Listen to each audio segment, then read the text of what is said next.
Kesineni foundation పేరుతోటి mega medical క్యాంపులు అయితే కేశినేని చిన్ని నిర్వహిస్తున్నారు.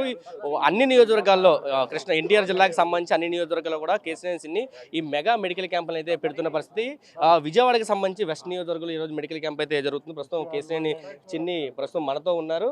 ఇతర క్యాడర్కి సంబంధించి టీడీపీ జనసేనకు సంబంధించిన క్యాడర్ కూడా ఇక్కడైతే చేరుకున్నారు. చిన్నితో మాట్లాడదాం. సార్, అంటే మెడికల్ క్యాంపులు పెడుతున్నారు, మరొక పక్క ప్రభుత్వం ఆరోగ్యశ్రీకి ఏమో డబ్బులు ఇవ్వట్లేదని వాళ్ళంతా కూడా ఆరోగ్యశ్రీ సేవలు నిలిపేస్తామని చెప్తున్నారు. అంటే ఇది పొలిటికల్ ఎజెండా తీసుకోబోతుందా? పొలిటికల్ ఎజెండా ఏంటంటే బాబు, మేము సంవత్సరంన్నర నుంచి చేస్తున్నాం మెడికల్ క్యాంపులు. వాళ్ళు కాదు కదా, వాళ్ళు ఫెయిల్ అయ్యారు. వాళ్ళు ఫెయిల్ అయితే పొలిటికల్ ఎజెండా ఏంటి? గవర్నమెంట్ ఫెయిల్ అయింది. ఆరోగ్యశ్రీకి డబ్బులు హాస్పిటల్స్కి వాళ్ళ ఫీజులు ఇవ్వట్లేదు. అంతేకాకుండా మెడికల్ క్యాంపులు అని పెట్టారు, ఒక్కటి సక్సెస్ అవ్వట్లేదు. ప్రజలు మిమ్మల్ని నమ్మట్లేదు. మేము దీన్ని పెద్ద రాజకీయం అవడం ఉంది, మేము సేవ చేస్తున్నాం. మేము జనసేన అందరం కలిసి కట్టుగా ఈ సేవా కార్యక్రమాలు చేస్తున్నాం. మా నాయకులకి ఎప్పటి నుంచో ఉన్న అలవాటే, అది వాళ్ళు కొత్తగా వచ్చిన అలవాటు కాదు.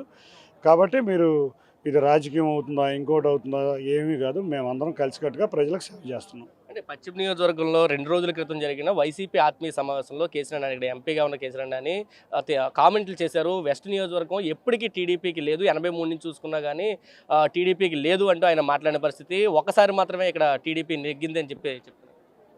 ఓసర వెళ్ళి మాటలు నేను మాట్లాడను. కొంతమంది ఓసర వెళ్ళిలో అవసరం కొద్దీ ఒక రకంగా మాట్లాడతాడు, అవసరం అయిపోయినా ఇంకో రకంగా మాట్లాడతారు. అటువంటి వ్యక్తులకి నిన్నగాక మొన్న ఒక ఎంపీ కృష్ణదేవరాయలు గుంటూరు నుంచి వైసీపీలోంచి బయటకు వచ్చారు. వారు ఎంత క్రమశిక్షణగా మాట్లాడారో తెలుసుకో, నీకన్నా చిన్నవాడు కాబట్టి అటువంటి వ్యక్తులను చూసి బుద్ధి తెచ్చుకో. నీకు ఇవాళ ఇటువంటి స్థాయి ఇచ్చిన తెలుగుదేశం పార్టీని ఏది పడితే అది విమర్శిస్తున్నావు.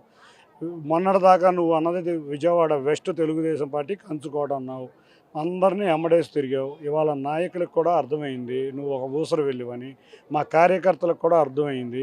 కాబట్టే మేము అందరం గ్రూపులు లేకుండా కలిసికట్టుగా తిరుగుతున్నాం. నీ ఆశాలు కట్టిపెట్టి నీ పని నువ్వు చేసుకో, నీ ముందు సీటు తెచ్చుకుంటూ నేర్చుకో. ప్రజలందరూ ఏమనుకుంటున్నారంటే కేసీఆర్ నానికి ఎంపీ సీట్ ఎవరు అనుకుంటున్నారు, నువ్వేదో ఎమ్మెల్యేకో లేకపోతే ఇన్ఛార్జీలకో అంచెరుడు అని అనుకుంటున్నారు. కాబట్టి నీ స్థాయి చాలా దిగిపడిపోయింది. నీ స్థాయికి మా కార్యకర్తలు సమాధానం చెప్తారు. టీడీపీ హయాంలో విజయవాడకి ఏమీ జరగలేదు అభివృద్ధి, జగన్ వచ్చిన తర్వాత పాత నగరాన్ని కొత్త నగరంగా మార్చారంటూ కేసీఆర్ అన్ని వ్యాఖ్యలు ఎలా చూస్తారు? ఇక్కడ విజయవాడ ప్రజలందరికీ తెలుసు ఏం జరుగుతుందో. టీడీపీ ప్రభుత్వ హయాంలో ఇవాళ 34 డబల్ రోడ్లు పడినాయి. ఇక్కడ కనకదుర్గం ఇక్కడ ఫ్లైఓవర్ పడింది. అంతేకాకుండా ఎన్నో విజయవాడ బెంచ్ సర్కిల్ చుట్టూ 2 ఫ్లైఓవర్లు పడినాయి. అంతేకాకుండా మీరు చూస్తే ఎన్నో పార్కులను డెవలప్ చేశారు, అండర్ గ్రౌండ్ డ్రైనేజ్ జరిగింది. ఈ కార్యక్రమాలు ఎన్నో చేశారు, చెప్పుకుంటే వెళ్తే 1 గంట టైం పట్టుద్ది. అసలు ఇవన్నీ కాదు, ఒక రోడ్డుకి తట్టెడు మట్టే లేదు. ఏం చేశారో చెప్తే మేము ఆనందిస్తాం. జగన్ చేశాడు అని 9 సంవత్సరాల 9 నెలలకి గుర్తొచ్చింది ఈయనకి. అంటే ఈయనకి సీటు రావట్లేదు కాబట్టి ఏది పడితే అది మాట్లాడుతున్నాడు. ఇవాళ రాజధాని అంటే గుంటూరు విజయవాడ ప్రాంతంతో కలిపిన రాజధాని అమరావతి, సిఆర్డిఏ లిమిట్, ఇటువంటి ప్రాంతంలో ఒక రాజధాని వస్తుందంటే మా ప్రజలు ఎంతో ఆనందంగా ఉన్నారు. అటువంటి ప్రజలను కూడా నువ్వు అమరావతి అవసరం లేదని విమర్శించావంటే నీకున్న జ్ఞానం, నీకున్న పరిజ్ఞానం మాకు అర్థమవుతుంది.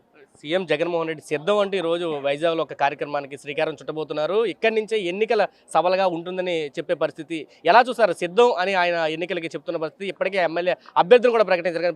ప్రతిపక్షంగా ఉన్న మీరు కానీ జనసేన పొత్తులో ఉన్నారు. అభ్యర్థుల ప్రకటనలో ఇంకా కొంత తర్జనా పడుతున్నట్టు వైసీపీ చెప్తున్నారు. ఆయన సిద్ధం, మేము సై, అంతే. ఆయన సిద్ధానికి మేము సై. పారిపోతారు జాగ్రత్తగా. ఆయన సిద్ధం దేనికంటే తాడేపల్లి ప్యాలెస్ ఖాళీ చేసి పారిపోయి ఏ బెంగళూరు ప్యాలెస్లోనో హైదరాబాద్ ప్యాలెస్లోనో దాక్కుంటానికి ఆయన సిద్ధం. మేము సై. నిన్ను పారిపోవడానికి మేము సై, నిన్ను పరిగెత్తించడానికి మా నాయకుల వారు సై. చూడండి, ఆయన సిద్ధం, మేము సై, అంతే మాట ట్యాగ్ లైన్స్. ఇది చెప్తున్నారు. పూర్తిగా జగన్మోహన్ రెడ్డి సిద్ధం అంటూ ఎన్నికలకి సమరశంఖం పూరిస్తుంటే తెలుగుదేశం కూడా టీడీపీ సై అని కూడా చెప్తుంది. ఇక్కడి నుంచే ఎన్నికల శంకారావం పూర్తిగా మొదలైంది అని చెప్తుంది. ఖచ్చితంగా ఈ ఎన్నికల్లో వైసీపీకి చర్మగీతం పాడతామంటూ కేసీఆర్ని చెబుతున్న పరిస్థితి అయితే కనిపిస్తుంది.